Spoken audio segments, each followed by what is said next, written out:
याच्या बाबतीत खुलासा करताना माजी मंत्री रामदास कदम यांनी सांगितलं की माझ्या पत्नीच्या नावाने बार आहे, म्हणजे आता त्याच्यात काय डिस्प्यूट राहिला नाही.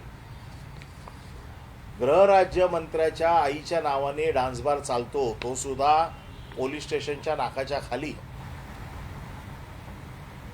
हे गृहराज्यमंत्री नवीन मुंबईपर्यंत डान्स बारवरती रेड करायला जातात का? तर अश्लीलता चालते, अश्लीलता पसरवली जाते, अनैतिक धंदा आहे, समाज विघातक कृती आहे, म्हणून हे काय करतात, रेड करतात. हरकत नाही, चांगले काम करतात. पण स्वतःच्या आईच्या नावाने जो डान्स बार चालतोय त्याच्यावर कोण कारवाई करणार?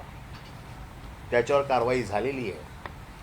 त्यांनी असं देखील सांगितलं, माझा उल्लेख त्यांनी अर्धवट वकील म्हणून केलेला आहे. त्यांना एक गोष्ट कळली पाहिजे, विधानसभेत मी वकील म्हणून बोलत नाही, विधानसभेत मी आमदार म्हणून बोलतो. पुन्हा ही माझ्या आमदारकीची 4थी टर्म आहे. त्याच्यामुळे विधानसभेचे नियम, विधानसभेचे कायदे मला चांगले माहिती आहेत. त्यामुळे मला त्यांच्या ज्ञानाची किंवा त्यांच्या सर्टिफिकेटची गरज नाही. राहिला प्रश्न, त्यांनी असं सांगितलं की डान्स बार आम्ही चालवत नाही, आम्ही चालवायला दिलेला आहे आणि जो चालवतो त्याच्यावरती जबाबदारी आहे. तर मी आपल्या माहितीसाठी हे कायद्यातल्या तरतुदी आणलेल्या आहेत. Liability of the licensee for the act of a servant, म्हणजे तुमच्या नोकराने किंवा तुम्ही ज्याला प्राधिकृत केलं आहे त्याने जर एखादं दुष्कृत्य केलं तर त्याची जबाबदारी कोणाकडे? एक नोकरनामा असतो, इकडे ठेव रे सगळं, एक नोकरनामा असतो. जर तुमच्या वतीने तुम्ही कोणाशी ॲग्रीमेंट करा, त्या ॲग्रीमेंटला काही किंमत नाही, परंतु कुठलाही डान्स बार चालवताना एक नोकरनामा असतो, ज्या नोकरनाम्यामध्ये तुम्हाला त्याची सगळी माहिती भरून द्यावी लागते. हा नोकरनाम्याची कॉपी आहे आणि ह्या नोकरनाम्यावरती मालकाला सही करावी लागते. या नोकरनाम्यावरती मालकाला सही करावी लागते. आणि एखादी कृत्य तुमच्या वतीने जो प्राधिकृत झालेला आहे त्याने केलं तर त्याची जबाबदारी काय? तर मी तुम्हाला वाचून दाखवतो. Liabilities of the licensee for the act of the servant. The holder of the license, permit, pass or authorization granted under this act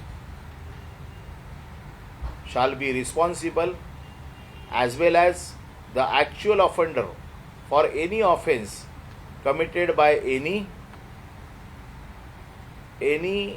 person in his employ or acting with his express or implied permission on his behalf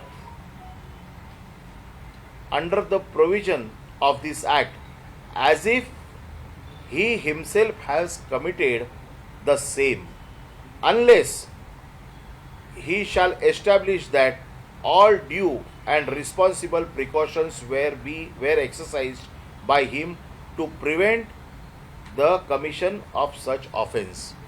याचा अर्थ असा आहे की तुमच्या वतीने ज्या कोणी तिकडे प्राधिकृत केलेला असेल, जो काम करत असेल, तो जबाबदार जरी असला तरी हे कृत्य मी केलंय म्हणजे कोणी ज्याच्या नावाने परवाना आहे त्याने असं समजण्यात यावं.